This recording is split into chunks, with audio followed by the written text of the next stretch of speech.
Hello, everyone. Welcome to the expert sessions of the Conversational Marketing Masterclass. Ward, thanks for joining me here. Super excited to have you on the masterclass.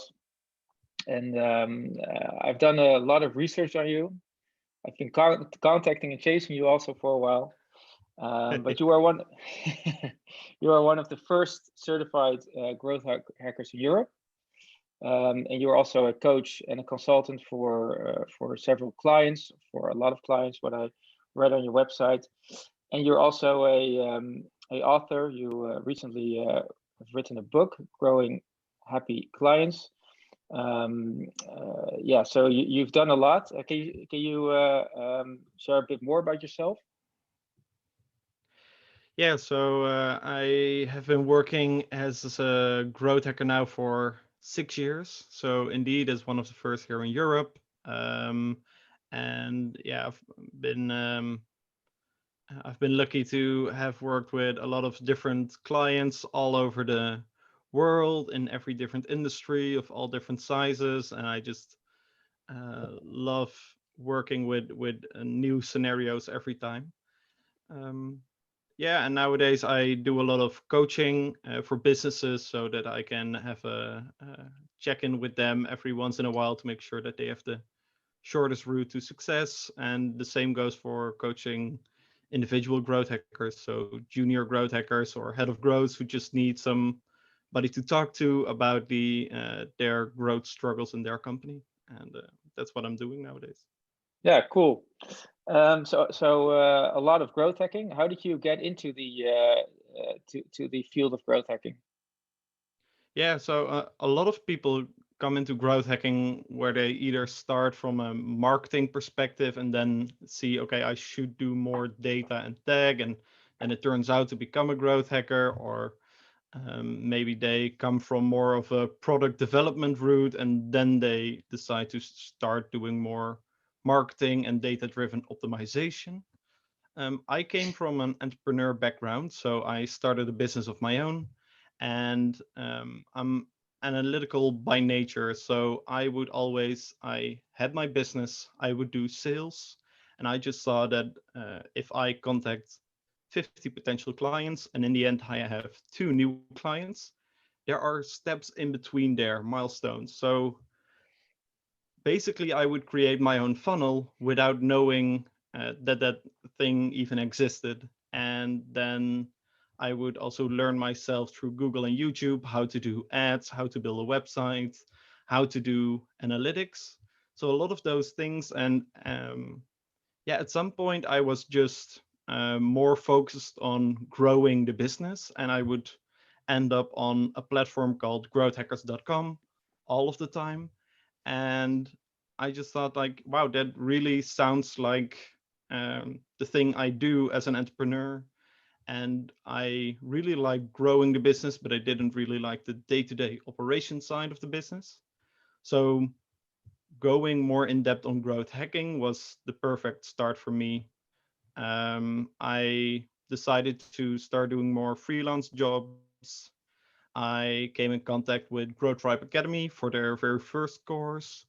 And yeah, I started there and moved on ever since. Cool, cool. That's an interesting story. And so you said you liked the part that you were growing the business a lot, and that got you into growth hacking. So for people who don't exactly know what a growth hacker is, what makes him or her unique, and possibly what separates him from another discipline within the field of marketing, like digital marketing. Focus. So it's always that a CEO, for example, they are working also on personnel, on overall strategy, on PR. They do a lot of different things.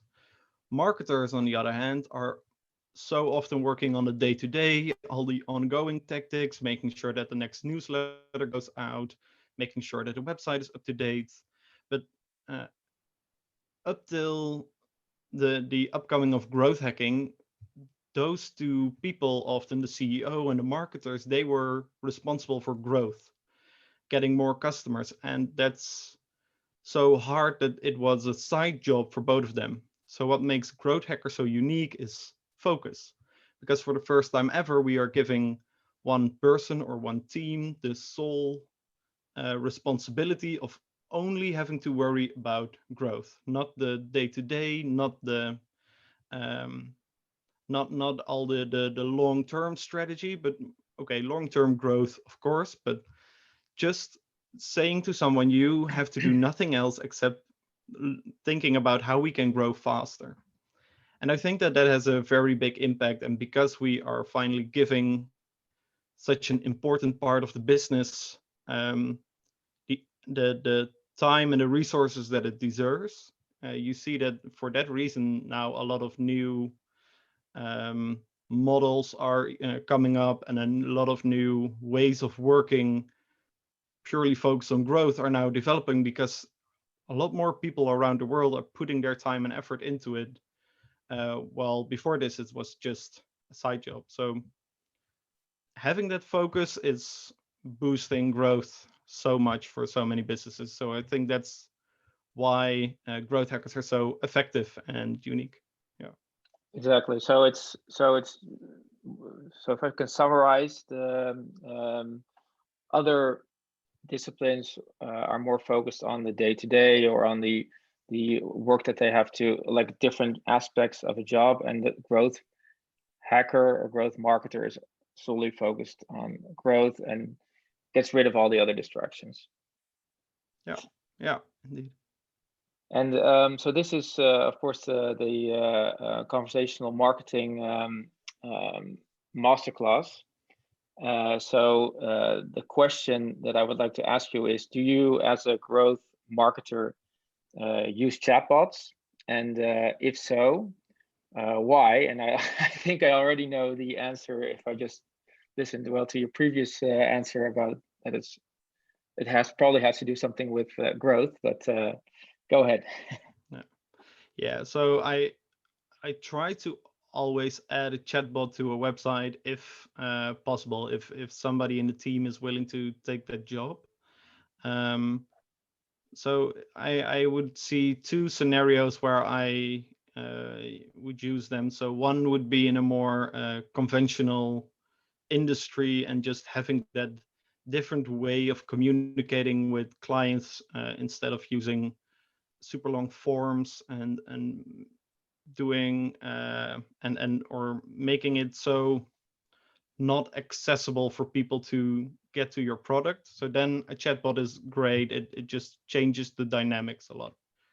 The second way is that it highly improves your amount of learnings that you can have in a short period of time. So if people get stuck, they either leave the website or they turn to support to ask questions. So having a chatbot on a website just highly improves the amount of learnings, because people can tell you what got them stuck.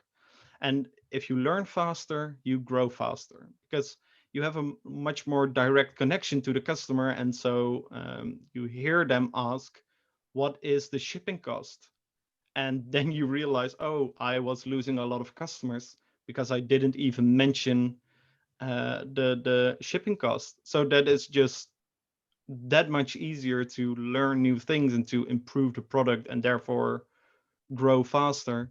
While in every other scenario, you would just have to struggle, set up separate interviews, maybe create ghost doors where people have to click on shipping costs, and then you realize that people were actually looking for shipping costs. So it makes learning so much easier. And of course, next to that, on any side, it seriously improves your social proof, because it's shows that you are a real business. You're really concerned about helping people. There are people behind the business to support you through a chat, or at least the effort was put into creating a chatbot. So it really lowers the feeling of taking a risk when buying from a company, because you know that it is a serious company. And I feel that that's something that it shows even if people don't use the chatbot. So that's why.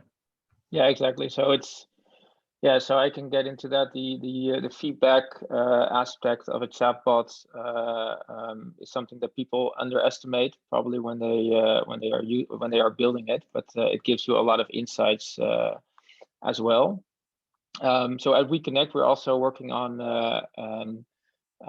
building a synergy between the live chat and the chatbot, so that there is I think as a growth hacker, you might like that, so that there's a flow where you can use the chatbot for the lead qualification and then switch to a live chat automatically to do, for instance, a sale, or to have a conversation with a live conversation with a customer. What do you think about that synergy? Is that something you also look for? Or are you more focused on the two entities separate? Yeah, so I think that if you have a live chat, as I said, it seriously improves how people look at your business. They have more respect because you're a real business. But I guess it really hurts your business if I think that I'm getting on a live chat and then in reality I have to wait 24 hours to get a response over email because there wasn't actually somebody at the live chat. So then I feel like I was a joke, and it actually hurts the business. So I think that having that instant response, being able to help people a lot faster through those things, that's just so much better than making people wait 24 hours. I do think that I still need to find a chatbot that is really taking care of really making it feel personal. So that you often see the several buttons that you can click to help people get to a next step. And that's good for a while, but you can't, of course, have people go through 10 of those steps, 10 of those questions, because then it gets annoying and it feels like you're just clicking through a web shop, or I mean, through an FAQ page or something like that. So I noticed that if you can get people to their destination a lot faster and then are also able to make it more relevant to them, because you can hop into the conversation and just answer questions straight away because you've already asked what their question is, what it's about, a bit of the details that you would need to know to be able to answer the questions. So that's how I look at it. Thanks for that. So let's move on to something that I read on your blog. I think that's the source I found researching how to optimize your funnel, the pirate funnel. Can you explain what it is and how you use it? I think it's a key part of the growth hacking methodology.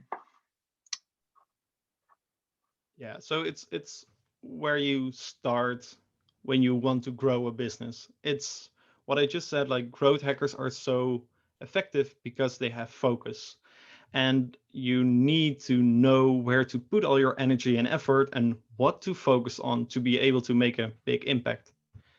So you will see that the pirate funnel is the perfect model to help you do that, because it cuts your business in 6 steps based on the customer's journey, from unaware of your existence all the way to true brand ambassadors. So you go through 6 steps: awareness, and now I have to say it right: awareness, acquisition, activation, revenue, retention, and referral. So those are the 6 steps. And if you look at the first steps, it's the first letters of all the steps. It spells R, like a pirate would say. So that's how they came up with the term. And it just helps you cut your business in 6 steps to give you an overview of what are the 6 steps that I could work on to make my business grow faster. And if you look at all the steps, and you would fill in all the steps by saying, how many people do I have per step? And then you can look at the percentages at which step you lose the most people. So maybe you see that you have a lot of people who are aware, they actually come to the website, but you fail to go from acquisition to activation, and you lose like 90% of your people at that step.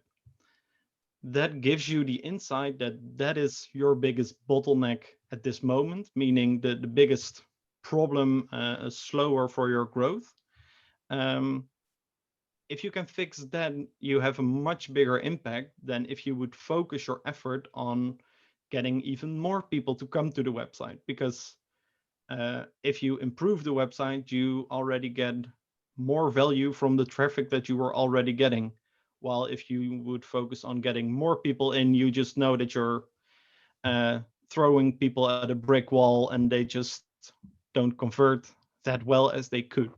So knowing where you get the most bang for your buck, that's just so important if you want to grow fast instead of losing a lot of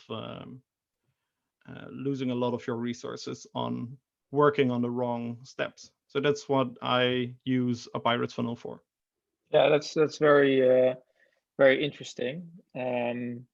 So I was thinking, can you also plot the pirate funnel onto your chatbot? So instead of looking at your entire marketing funnel, you could also look at a tool you're using, and you could say, is everyone how many people are aware of your chatbot? So that would be the first step.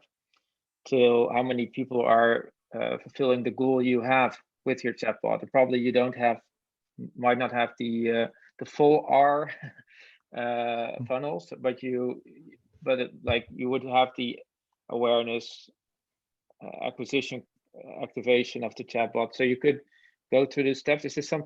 Would this be a way you could optimize your chatbot to better its performance? Yeah, I think you can, for almost any single piece of your business, you can always create a funnel for it. And it just helps you to isolate different parts of what could be the problem of why it's not growing faster than you would like it to be, or why it's not performing as you want it to be. So you could do the same for a referral program, where you see like how many people are aware of the program, how many people actually refer friends, how many people accept the invitation from a friend, etc. So yeah, I think for a chatbot, you could say, how about how many people actually see the chatbot, how many people maybe even hover over the chatbot to see if it's working, how many people click the chatbot, how many people start typing, how many people actually send a message, how many people get to a live chat, how many people fully complete a conversation without dropping out halfway, and how many people and then how many people gave a 5-star rating, or at least a 4-star rating for the conversation that you just had. I don't think you can indeed look at like revenue, or well, maybe you could look at revenue as having the value exchange of actually with the chatbot, or somebody on the other side in the live chat. And you could see retention as how long people stay in the conversation, how many repeat messages do they send, and then referral is how good of an ambassador would you get. So having getting a 5-star review means that you did something very right during the chat, and that you actually help people a lot. Yeah. Yeah, that's cool. That's you even had some more extra steps. I like it. The hovering over the chatbot is also yeah, you can really break it down into like all these very small tiny steps, and also optimizing would be the same way. So finding the bottleneck that is giving you the biggest the gap percentage wise of people moving to the next step would be the place where you focus on first. So that's you can use that there as well. Great. Yeah, so Ward, I have one last question for you about the chatbot or the conversational marketing industry. How do you see conversational marketing, so chatbots, live chat, um, everything that's like messaging? How do you see that evolve in the next, let's say, 5 to 10 years? Good question. I think if I look at how business nowadays, especially in growth hacking, where everything needs to be scalable and everything is scaled up as fast as possible, I think that chatbots or conversational marketing is a way of doing the things that are not scalable, and being able to scale that. I mean, I believe that people start feeling nowadays that things get less personalized, and people want to have that connection with a brand. So I think that that's a way where chatbots still need to make a lot of improvement, making it. I mean, you still have a lot of examples online of where chatbots go for the completely wrong interpretation of a question. Um, so I think that that's one of the ways where chatbots really need to improve. But I see that conversational marketing and kind of building that one-on-one customer journey with people, that's something that that will really impact growth for a lot of companies, because it just helps you build that connection and pull people through your funnel, by assisting them and creating a customer journey that is perfect for them, because you are actually listening to people and you are helping them go from the point where they are at to where they would like to be. So seeing it as a pull strategy where you assist people on their journey. And I feel that that's one way how conversational marketing is really helping build that connection with people. Cool, thanks. That's great. And I also have one more question that is now burning Sure. on my lips. I'm not sure if that's the right way to say it, but um, um, how will growth hacking evolve in the next 5 to 10 years? So how do you see, because that's of course your field of expertise. How do you see Yeah. that evolve? So I think that the first thing that you will see in growth hacking for the upcoming years is that it's something that's already happening, is we start to lose the word hacking. So it's going to be about growth, and you see that people are getting tired of the hacky tactics because they will bring you a spike of more traffic right now, and it's more about that long-term growth, creating processes, systems within your business to make your business grow faster through its own, instead of just having hacky tactics come in. And I see that people get frustrated a lot more, customers, with all those hacky tactics. You just get tired of them, just the outreach over LinkedIn, all of those things. People get tired of that. So I start to see that the field of growth hacking starts to shift a lot more from the hacky startups that will get you 1,000 new users within a week or something like that. And instead, you are moving to this one tactic won't bring you 1,000 users in a week, but it will bring you like 100 users per month from now on. And then you see that those tactics are less sexy, less hacky, but at the same time, they do help to um, grow the business a lot more responsible. And you see that growth becomes a machine that gets a flywheel that is starting to move very slowly. But when you're moving, once it's finally got started, then you grow faster and faster. So I see that these tactics starts to shift from what can I do right now to impact the business right now, to what can I do to grow my business, um, to make the business grow faster. Instead of doing the growth, you are supporting growth. So that's kind of where I see it moving towards. Yeah. Great. That makes a lot of sense. Yeah. So Ward, that was the last question I had for you. Thank you so much. I think there was a lot of value in this conversation, and you shared also some insights, also some tactics. So thank you for that. Where can people find you? What is your where can people find your website, your books? Yeah. So for all of the basics, I'm trying to create on my website a resource where people can just get started with all the basics of growth hacking in a easy and understandable way. So if you're just want to get all of the basics and a foundation right, you could best go to growwithward.com. For going more advanced, more holistic growth, really putting it into practice and trends, I would say best place to follow me is on LinkedIn, where I'll share updates, thoughts all the time. So my website is growwithward.com. There was a blog there, a course there, the book you can find there, or otherwise just follow me on LinkedIn, Ward van Gasteren, and I would be glad to see people send an invitation and hear that they came through your masterclass. Always fun. Perfect. Cool. That would be amazing. Yeah. Anyways, I'll link to the website as well. So I'll link to your website and your book. Yeah, thanks again. And let's hopefully do this conversation again in the future. Yeah, cool. Thanks so much. Thank you. Bye. Bye-bye.